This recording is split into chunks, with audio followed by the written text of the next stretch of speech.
O triunfo da mente. Somos aquilo em que acreditamos. Na Universidade da Flórida, Russell Price, paciente com doença de Parkinson, é submetido a uma intervenção cirúrgica destinada a implantar um microelétrodo que fornecerá estímulos cerebrais profundos SB, as regiões do seu cérebro responsáveis pelo controle do movimento. Os médicos desconhecem que cota do resultado positivo deve ser atribuída ao tratamento e ao efeito placebo. A fronteira entre o tratamento e o placebo está cada vez mais esbatida, afirma o neurologista Michael Ocon. O peregrino não sabia se conseguiria chegar à Capela da Graça. A caminhada já era um sofrimento, agravado pela perspectiva de suportar mais 110 quilômetros para contemplar uma imagem sagrada de madeira, a Virgem Negra de Altoting. Richard Model fracturara recentemente o calcanhar, mas em 2003 decidira completar a sua primeira peregrinação desde Regensburg até Altoting, na Alemanha. Pensou que, caso a dor se tornasse demasiado forte, poderia sempre apanhar boleia, mas sentia uma fé profunda na capacidade de Nossa Senhora lhe aliviar o sofrimento. Por isso, caminhou e continuou a caminhar. Quando andamos a pé até Altoting, quase não sentimos dores, explica. Aos 74 anos, Richard, de sorriso caloroso e constituição esguia, parece capaz de sobreviver à carga de um rinoceronte. Desde que o pé sarou, já fez a peregrinação mais 12 vezes e é um devoto fervoroso do seu poder transformador. Em Merced, na Califórnia, um xamã Hmong chamado Vamengley executa uma cerimônia de cura na casa de um homem que adoeceu durante um funeral. A fim de impedir que a sua alma seja atraída para o além juntamente com o falecido, a alma do porco sacrificado é oferecida em seu lugar. Reconhecendo o poder curativo da fé, o Hospital Dignity Health, em Merced, permite a interação dos xamãs com os doentes nas instalações hospitalares. Richard não é o único com esta fé. Quer assuma a forma de uma intervenção do Espírito Santo durante um encontro de reavivamento da fé na Flórida, quer de um mergulho nas águas do Ganges. O poder curativo da crença rodeia-nos por todos os lados. Alguns estudos científicos sugerem que a frequência regular de serviços religiosos pode proporcionar melhorias do sistema imunitário, diminuir a tensão arterial e acrescentar longevidade às nossas vidas. A fé religiosa dificilmente se pode considerar o único tipo de crença capaz de nos fazer sentir melhor. A 10.000 quilômetros de distância de Altoting, outro homem viveu aquilo que aparentemente foi um milagre médico. Em 2004, Mick Pauletiche reparou pela primeira vez num problema. Perdeu a pontaria para lançar a bola de basebol e o braço doía-lhe. A mão tremia ligeiramente e, um dia, a mulher reparou que ele deixara por completo de sorrir. Mick consultou um médico e descobriu que a falta de pontaria não era causada pelo braço, nem a razão pela qual não sorria se devia a dores nos membros. Aos 42 anos, Mick sofria manifestações precoces da doença de Parkinson. O médico disse-lhe que, dentro de uma década, não conseguiria caminhar nem alimentar-se sozinho. Mick não degenerou tanto como o médico previra, mas, ao longo dos anos, lutou contra a doença e a depressão, à medida que as capacidades de falar e escrever se tornavam cada vez mais difíceis. Em 2011, procurou a Ceregene, uma empresa que realizava ensaios com uma nova terapia genética. O tratamento experimental da Ceregene consistia em abrir 2 orifícios, um em cada hemisfério do cérebro, através do crânio do doente, e injectar o fármaco diretamente nas regiões-alvo. Maximilian Clemente, à esquerda, e Benedict Brown, de 18 e 21 anos, carregam uma imagem da Virgem Maria durante a peregrinação realizada na Alemanha ao Santuário de Nossa Senhora de Altoting, onde se praticam rituais de cura desde os tempos medievais. Mick registrou melhorias impressionantes após a intervenção cirúrgica. Antes do ensaio, ele já fazia grandes esforços para se deslocar. Via-se constantemente obrigado a explicar aos clientes da sua empresa de desenvolvimento tecnológico que a maneira arrastada de falar não era causada pela bebida. Após a cirurgia, os tremores desapareceram, a mobilidade melhorou e a fala tornou-se significativamente mais clara. A sua médica durante o estudo, Kathleen Poston, ficou atônita. No sentido estrito, nunca antes fora possível reverter a doença de Parkinson em seres humanos. O melhor resultado fora o abrandamento da progressão da doença e mesmo esse resultado era extremamente raro.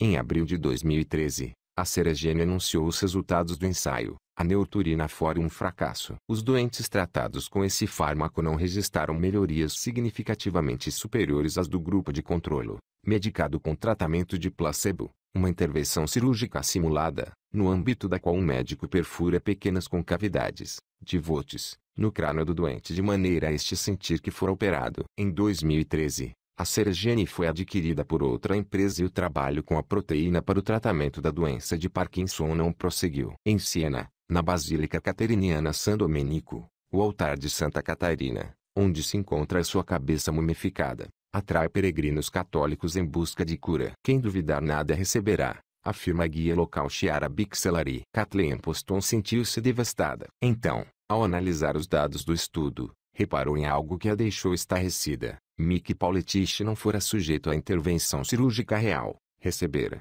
ao invés, o tratamento placebo. Ex-votos sob a forma de fotografias, enchem uma sala de orações nas traseiras do Santuário Madonna del Lambro, em Montefortino, Itália. Foram aqui deixados na esperança de cura em agradecimento. Alguns estudos sugerem que a frequência regular de serviços religiosos pode melhorar a saúde. Num certo sentido, quer Mick Pauletich quer Richard Model participaram numa actuação.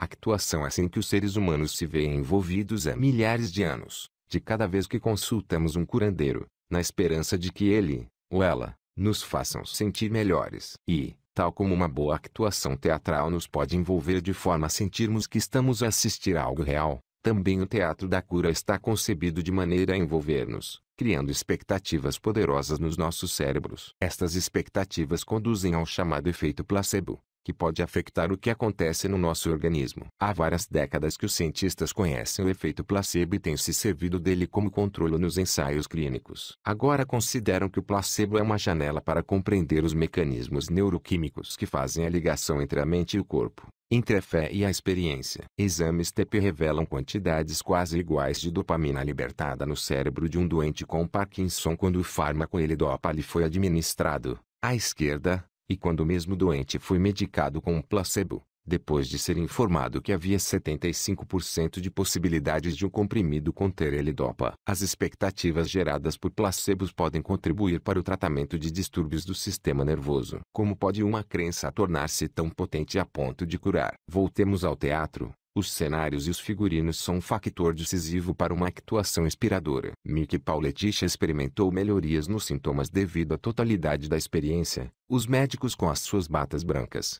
de estetoscópio ao pescoço, os enfermeiros, os exames gerais, as análises clínicas, talvez até a música de má qualidade ouvida na sala de espera do hospital. Por vezes, os médicos chamam teatro da medicina esta envolvente da vida hospitalar. Esta encenação alarga-se a muitos aspectos do tratamento e pode, até, actuar a nível do subconsciente. Os placebos caros dão melhor resultado do que os baratos. Os placebos em embalagens de marca resultam melhor do que os genéricos. Em França, tem mais êxito os placebos sob a forma de supositório, enquanto os ingleses preferem os placebos de administração oral. Acontece frequentemente que as injeções falsas resultem melhor do que comprimidos falsos. Mas as falsas intervenções cirúrgicas parecem ser as mais eficazes. No decurso de um ensaio na Universidade de Stanford, Mick Pauletich acreditou ter sido submetido a uma intervenção cirúrgica para aliviar os sintomas da doença de Parkinson. Na realidade, fora submetido a uma cirurgia simulada, mas sentiu consequências positivas palpáveis. Mais surpreendente ainda, os placebos podem resultar mesmo quando o indivíduo que os toma sabe que são placebos. Este facto ficou documentado num estudo de 2010, agora clássico, publicado pelo investigador Ted Kapchuk, da Faculdade de Medicina de Harvard. Depois de 21 dias a ingerirem placebo, doentes com síndrome do cólon irritável sentiram-se muito melhor em comparação com outros que nada tomaram. Embora as pessoas que manifestaram melhorias tivessem sido previamente informadas, e mais tarde recordadas, de que estavam a tomar placebo, a experiência demonstrou que um bom relacionamento médico-doente era fundamental para criar a fé num resultado de sucesso. O povo Axaninca do Peru utilizava vapor gerado por ervas fervidas nos seus rituais de tratamento. Esta cerimônia é celebrada por Mircila Prado Pintalo, aos 11 anos. Ela está a aprender a arte de evaporadora. Quando o doente inspira o vapor, Mircila lê as folhas para saber se a cura teve sucesso e, possivelmente, prescrever outras ervas que ajudem o doente a recuperar a saúde. Os doentes receberam formação acerca do poder dos placebos e da atitude positiva. Segundo foram informados, estava demonstrado, em ensaios clínicos rigorosos, que os comprimidos de placebo induziam processos significativos de autocura. Karin Jensen, que gerou seu próprio laboratório no Instituto Karolinska de Estocolmo, projetou uma experiência destinada a determinar se seria possível recorrer a mensagens visuais subliminares para influenciar os participantes no estudo, de maneira a sentirem um efeito placebo. Durante a fase de condicionamento, os participantes visionaram no ecrã 2 rostos em alternância. Karin utilizou rostos na sua experiência porque os nossos cérebros têm uma capacidade admirável para reconhecê-los rapidamente. O padrão da roupa do curandeiro peruano Henrique Flores Agustin representa canções que ele entoa durante as cerimônias de cura. Metade dos participantes recebeu mensagens subliminares. Os rostos apareciam apenas durante uma fração de segundo, tempo insuficiente para diferenciá-los de maneira consciente. Para os outros participantes, as mensagens faciais eram mostradas durante tempo suficiente para serem conscientemente reconhecidas. Durante esta primeira fase, os participantes recebiam estímulos variáveis de calor no braço, juntamente com as mensagens subliminares. Mais calor a acompanhar o primeiro rosto, menos calor com o segundo. Na fase de ensaio que se seguiu, os participantes, incluindo aqueles que apenas tiveram um vislumbre rápido das mensagens subliminares, declararam sentir mais dor quando visionavam o primeiro rosto, embora os estímulos de calor se mantivessem moderados e idênticos para ambos os rostos. Por conseguinte, os participantes tinham criado uma ligação inconsciente entre maior intensidade de dor e o primeiro rosto. Investigadores de um ensaio realizado na Universidade de Stanford fazem experiências com estimulação magnética transcraniana para reduzir a dor. Antigo ou moderno, o teatro da cura funciona criando expectativas elevadas no cérebro. A experiência demonstrou que uma reação placebo pode ser condicionada subliminarmente. Karin afirma que pequenas mensagens recebidas quando entramos no hospital, muitas das quais inconscientemente assimiladas, desencadeiam no nosso corpo reações de maneira semelhante. Parte da cura não é consciente, é algo que acontece instintivamente, declara. A especialista em placebo Luana Coloca descobriu outro gatilho deste efeito misterioso: a maneira como pensamos que as outras pessoas sentem a dor. Nessa experiência, os participantes foram condicionados de forma a sentirem um estímulo de calor como sendo mais forte quando associado a um rosto angustiado pela dor, mesmo quando o estímulo era moderado. A reação do cérebro aos estímulos combinados foi depois medida. Os hospitais são apenas um cenário frequente para o teatro da fé. Há centenas de tratamentos alternativos que mobilizam as nossas expectativas: homeopatia, acupuntura, medicinas tradicionais chinesas, urinoterapia, comprimidos de estrume de vaca, tratamentos faciais com sangue humano, infusões vitamínicas ou terapias de cura pelo som, para referir somente alguns, todos com níveis variáveis de eficácia comprovada. A fé é natural. Em parte, deve-se à maneira como as nossas mentes se encontram estruturalmente formadas, afirma a antropóloga Tanya Luhrmann, da Universidade de Stanford, que dedicou grande parte da sua vida profissional a perceber as interações entre as pessoas e Deus. Na sua opinião, a cura baseada na fé exige não só uma boa história, mas também o esforço de um ouvinte ativo. Os seres humanos conseguem mudar a sua experiência, afirma. São capacidades reais e podemos aprendê-las. Já ouvira falar da cura baseada na fé dos brujos, ou feiticeiros, de Catemaco, no estado de Veracruz, na costa oriental do México? São curandeiros particularmente teatrais que combinam tradições xamânicas com o catolicismo romano, à semelhança do que os cristãos faziam há 1000 anos. Quando cheguei a Catemaco e me dirigi ao consultório de um bruxo moderno, não encontrei fogueiras, nem xamãs com convulsões. Bem longe da caverna escura e infestada de morcegos por mim imaginada, a sala de espera apresentava-se, afinal, como uma asseada sala com cheiro a desinfectante. Amuletos de plástico e peças de cristal enchiam as prateleiras. Cerca de 10 pessoas estavam sentadas em cadeiras, lendo revistas ou assistindo ao futebol na televisão. O bruxo que me atendeu parecia-se mais com um médico do que com um feiticeiro. Vestido de branco, tinha um bigode bem tratado e cabelo curto carregado de gel. Metade do consultório era ocupada por um altar carregado de crucifixos, estatuetas de santos, flores e centenas de luzes coloridas a cintilar. Jones Benali, curandeiro da reserva Navajo do Arizona há mais de 75 anos, trata o corpo e a mente do seu doente de maneira a aliviar a dor e o estresse. Ele trabalha no Oregon e também em hospitais e centros para idosos. A filha e os filhos estão a aprender as suas técnicas para manterem a tradição. Viera ali para uma simples limpeza, uma limpeza do espírito. O bruxo pegou num ovo, num punhado de raminhos de manjericão e 2 garrafinhas de plástico, cheias com aquilo que me explicou serem bloqueadores da inveja. proteção contra más energias em um líquido indutor de riqueza. Tudo estava arrumado e em boas condições de higiene. Após uma curta entrevista, ele passou a ocupar-se do meu espírito, esguichando-me profusamente com óleos de odor pungente e esfregando-me um ovo no corpo antes de partir para um copo de água e examinar o conteúdo. Este procedimento era-me familiar e normal entre os brujos do México. Aquilo que me surpreendeu, sim, foi a falta de pompa ou de lenga-lengas. Foi mais clínico do que cerimonial. O bruxo fez-me perguntas sobre os joelhos e sobre a região lombar,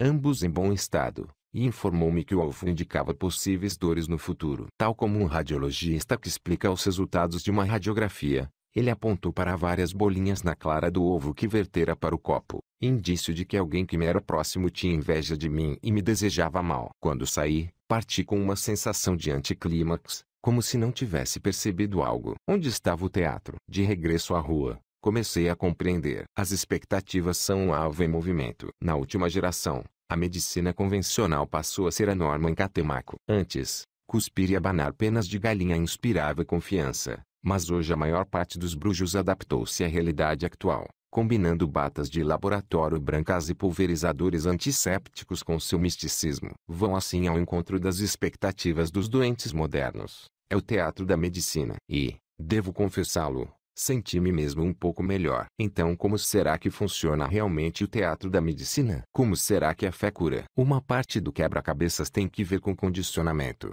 argumenta Karin Jensen. Basta lembrar o cão de Pavlov, que salivava a cada toque de campainha. Isso acontecia por Pavlov ter gerado no animal o reflexo condicionado que ligava o alimento ao som. A resposta condicionada de efeito placebo, em reação à dor, consiste em libertar substâncias cerebrais, endorfinas, ou anestésicos semelhantes a ópio, sintetizados no nosso organismo. Na década de 1970, dois neurologistas de São Francisco, interessados em compreender como esses opiáceos internos controlam a dor, fizeram uma descoberta. Em primeiro lugar, os investigadores compararam a reação de um grupo placebo com a reação de outro grupo medicado com naloxona, uma substância que anula o efeito de melhoria dos opiáceos. Nenhum dos participantes foi tratado, nem previa ser tratado, com um analgésico, e todos eles se sentiram pessimamente. Então os cientistas reconfiguraram a experiência, dizendo aos doentes que a alguns deles seria administrado a morfina, a outros placebo e a outros naloxona. Ninguém, nem mesmo os investigadores, sabia quem iria receber o quê. Desta vez, alguns doentes sentiram-se melhor, apesar de não terem recebido morfina. A sua expectativa desencadeou a libertação de endorfinas no seu corpo e essas endorfinas atenuaram a dor. No entanto, assim que lhes foi administrada a naloxona, sentiram imediatamente dores. A droga eliminou a ação das endorfinas libertadas devido à reação ao placebo. Sem a expectativa do alívio da dor, o efeito placebo não pode manifestar-se, afirma Ward Fields, professor jubilado da Universidade de Califórnia e um dos autores do estudo. A partir dessa experiência, o condicionamento foi utilizado para estudar os efeitos da fé na libertação de outras substâncias pelo organismo. Só no início da primeira década do século XX os cientistas perceberam a maneira como estes efeitos se repercutem no cérebro. Toro Ager, então doutorando na Universidade de Michigan, examinou os participantes do estudo com equipamento de varrimento cerebral. Aplicou pomada nos 2 pulsos de cada participante e,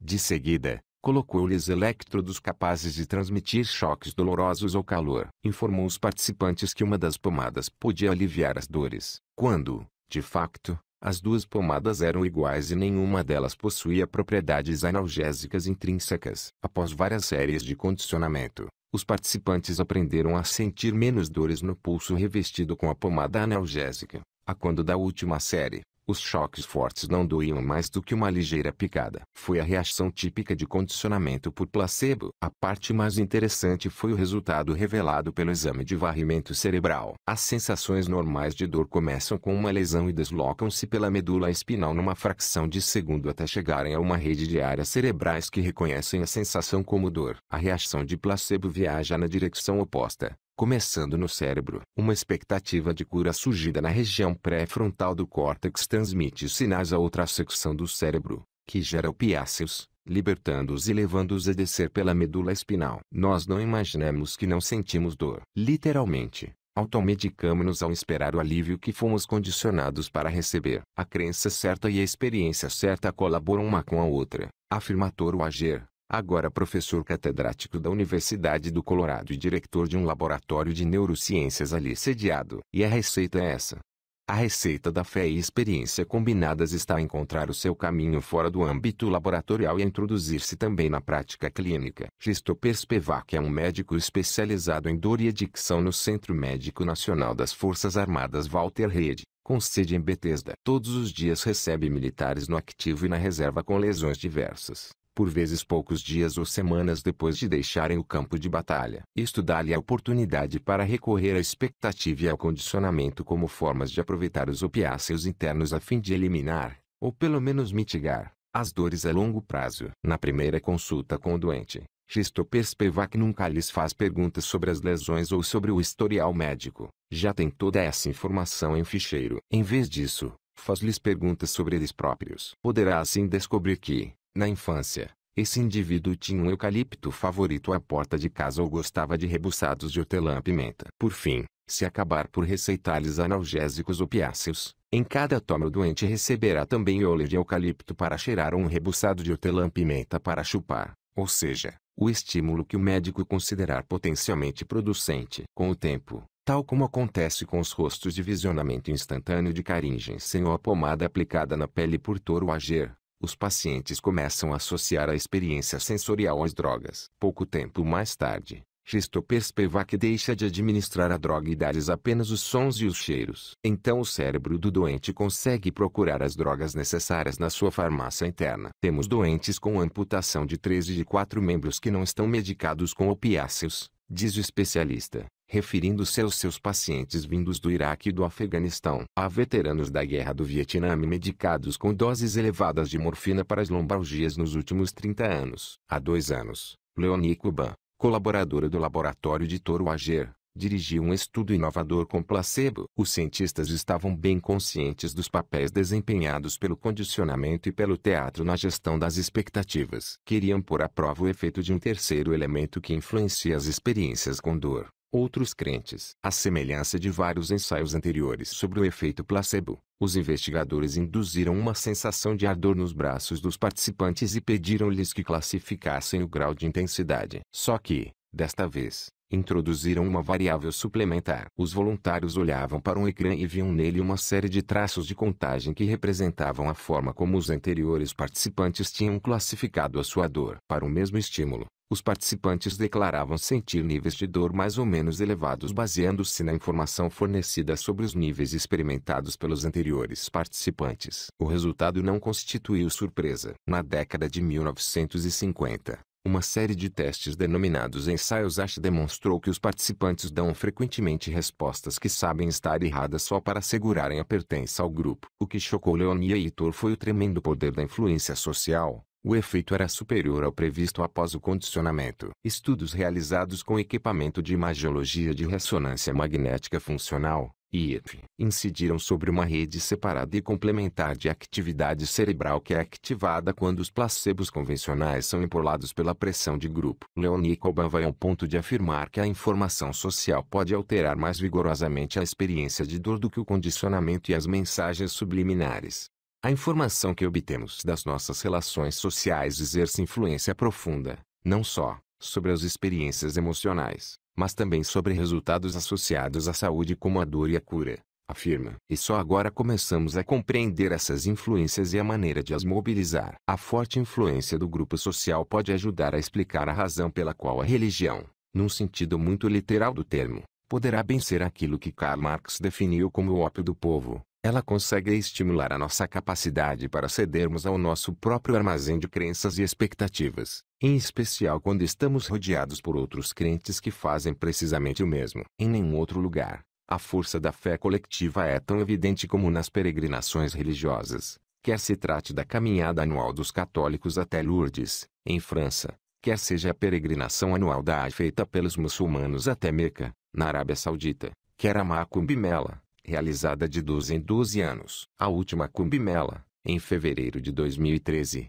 atraiu cerca de 70 milhões de hindus à cidade indiana de Allahabad. Foi numa fria manhã de maio de 2016 que me juntei ao peregrino Richard Modo na estrada para Altoting. A primeira cura ali ocorrida de que há registro aconteceu em 1489, quando, segundo a tradição, um rapaz afogado foi milagrosamente devolvido à vida. Atualmente, a Virgem Negra de Altoting atrai cerca de 1 milhão de visitantes por ano. O grupo ao que me juntei já caminhava desde as 3 horas da manhã. Depois de uma pausa para o pequeno almoço, o grupo conversava alegremente, aguardando indicação para recomeçar a caminhada. A chuva. Sentira-me nervoso com este passeio, devido à intervenção cirúrgica ao tornozelo a que fora submetido 3 meses antes. No entanto, no meio daquela alegre companhia de fiéis, a minha dor desvaneceu-se. Cada um de nós tem as suas razões particulares para estar aqui, mas também estamos aqui uns para os outros, afirmou Marcus Browner, um padre bem disposto,